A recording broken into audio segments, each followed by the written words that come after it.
Good morning. This is Lisa Price, and I'm doing the week 3 leadership skills blog. This week, whenever I completed our practice experience, I determined that the hospital I work at utilizes a vertical organizational structure. Our organization is broken down into different layers of management, and the highest level of management is our CEO and his board of directors, and then the management works its way down to the frontline management, which is the unit managers, the unit supervisors, and then the floor staff.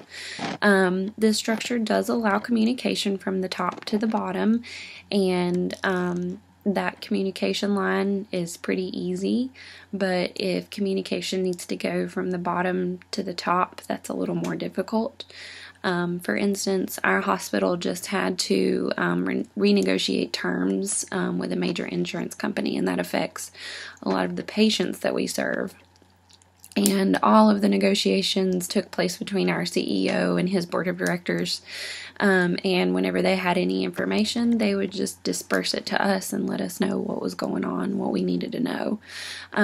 But if someone on the floor or someone lower in management had any input or useful information, that communication line would be more difficult from the bottom to the top. They would have to go through different channels to get the information directly to the CEO that he could use. But day-to-day wise, our transdisciplinary collaboration is very effective. I work in an ICU, and every day they have rounds, and in these rounds, the physicians, the nurses, case management, physical therapy, nutrition, everybody goes room to room on every patient, and they discuss everything that's going on with the patient, what has happened, what needs to happen, how it's gonna happen, and that's very beneficial to our patients. And then communication with our supervisors on my unit is very easy too.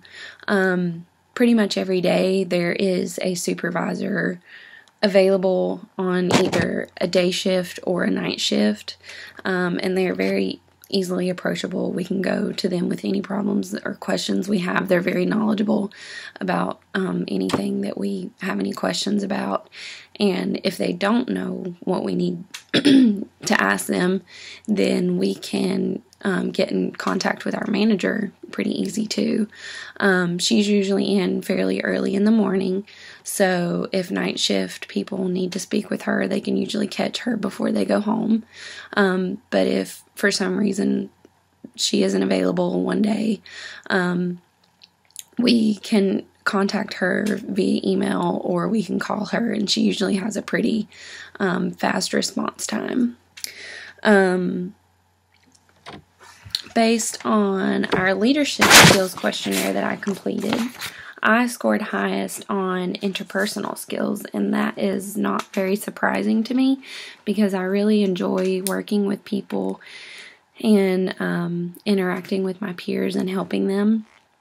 And then my second high score was administrative, and my lowest skill was conceptual. I don't have any management experience, so this wasn't very surprising to me. If I were to step into a management position, I would need more education and training when it comes down to the more managerial tasks, such as hiring or firing people, staffing each shift, working between different departments, working with the budget, working with upper management, and then incorporating the needs of upper management to my unit. Skills that I identified from our textbook that I would need to possess as a manager to help my unit run smoothly and secure resources such as staff, would be planning, organizing, directing, and coordinating. And in my daily nursing practice, I already do a lot of these things. Every day I get my patients, I make my plan of what I'm going to do through the shift, I organize, I coordinate care between the different departments such as radiology or laboratory, and then pharmacy. I also work with my fellow staff members to ensure that, to see if they need anything, and I just do what I can to make sure that my patients' needs are met, and if their family needs anything, I try to help them out as well. To be an effective manager, I would need to work closely with different unit supervisors and my staff. I would need to work with other units. I would need to contact the staffing office to make sure my needs are met for my unit, and see if there's any needs of other units, if there's anything I can do to help them. I would need to work with upper management, case management, the educators, physicians, and just a bunch of different other people. If I had to choose between having a vertical or a horizontal structure, I would probably prefer the vertical. In the healthcare setting, it seems to be very organized and it works well, and I feel like things get handled appropriately. I did find an article for this module, and it was focused on improving interdisciplinary learning in healthcare. I found this article very interesting, and if I were a manager, I would use the information that I learned from that article to help me find ways to help my staff learn new policies and procedures. It would help me determine the best ways, times, and methods to deliver the information to my staff and help them learn the new information being presented. I think those are all the questions that we had to answer. So I hope everyone has a good week. Thank you.